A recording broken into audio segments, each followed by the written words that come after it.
Your recent speech at the Oxford Union went viral online. Millions of people watched you make the argument for British reparations to India, for a British apology to India for its colonial rule there. Let's have a watch. The ability to acknowledge a wrong that has been done, to simply say sorry, will go a far, far, far longer way than some percentage of GDP in the form of aid.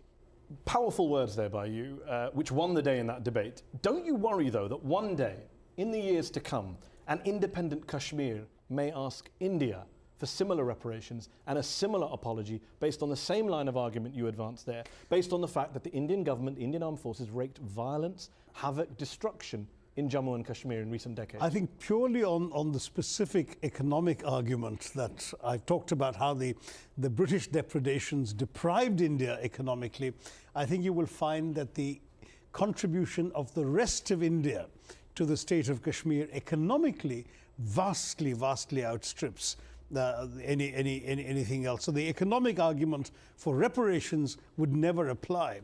Secondly, as far as the wrongs that have been committed in Kashmir, Indians have been the first to acknowledge them, to take action. As a democracy, we have tried. Human rights groups do not agree with you at all on that. Amnesty publishes report after report saying soldiers in India have impunity in Kashmir. Impunity is the word that's used. There have been court-martials, jailings, convictions. Military trials, no civilian trials of soldiers or police officers. No, there have been civilian trials of police officers, absolutely. Yeah. There are policemen in jail today. Amnesty International says, to date, not a single member of the security forces deployed in Jammu and Kashmir over the past 25 years has been tried for human rights violation in a civilian court.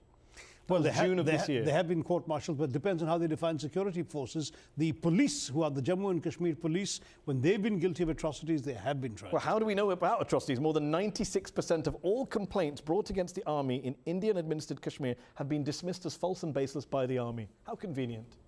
Well, you know, the fact is that some of these complaints are probably indeed baseless. But the fact is that those complaints that had a basis have been taken up and taken. So when people say there have been hundreds of cases of torture and deaths, thousands of cases of sexual assault, you're saying all of the soldiers and police officers involved in that have been prosecuted?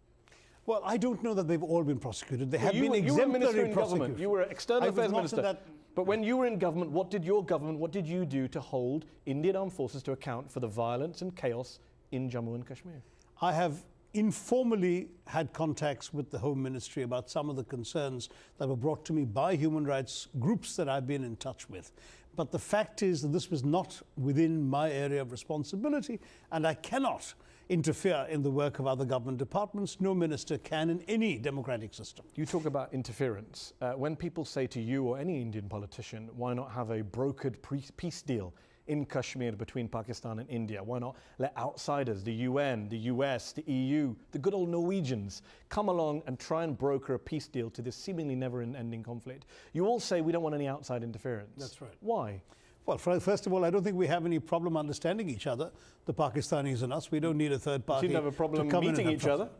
Well, as far as we're concerned, if terrorism were to stop, we can talk about everything. Don't forget, there have been talks about Kashmir as recently as during the governments of Prime Minister Manmohan Singh and General Musharraf in Pakistan. Given 68 years later, your two countries still can't sort this problem out on their own, why not have outside involvement? You clearly are not able to do it on your own. Because the fundamental problem in the India-Pakistan relationship is not Kashmir. It is the nature of the Pakistani state. You think it's not Kashmir. Well, they say it is Kashmir. Well, so why should I do something I don't believe in? I'm telling you it's not Kashmir. I'm telling you it's got to do. So how does this end? How does this end, Shashi? It only ends when Pakistan stops being the kind of state it is, where the military, to justify its disproportionate share of its own country's assets, budget, and GDP, foments hostility on both sides of its borders, both in India and in Afghanistan, to justify its disproportionate We just resources. talked about the Indian Army's fomenting of hostilities. How many people, innocent people, have been killed in Kashmir and framed as militants? Unfortunately, these tragedies have occurred because the Indian security forces have been deployed to protect against terrorism and militancy coming from the Pakistani you know and side. I know, in the 1980s, you were a UN diplomat, you weren't an Indian politician, you knew very well that the reason the Indian armed forces went into Kashmir was because of fraud in elections, because of people objecting to rule from Delhi and about election results being. It didn't start with terrorism. But the terrorism came very soon after those disputed elections, and when it came, the security forces come in. Look, these are young people who are fearing for their lives. But the rest They of the have world therefore is seeing been two excesses. nuclear powers on the brink. Shouldn't we all be worried? I hope not, because so far, despite so many flashpoints, it has never come to that. The Pakistanis seem to prefer a strategy, to use one of their own expressions, of bleeding India to death by 1,000 cuts.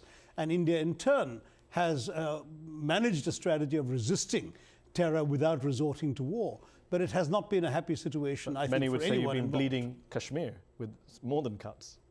I wouldn't say that, because I've been to Kashmir multiple times. I was married to a Kashmiri. My late wife was from a village which had been, in fact, attacked by terrorists. She lost her childhood home because of terrorist attacks. So there have been, the stories are far more complex than your questioning implies, maybe.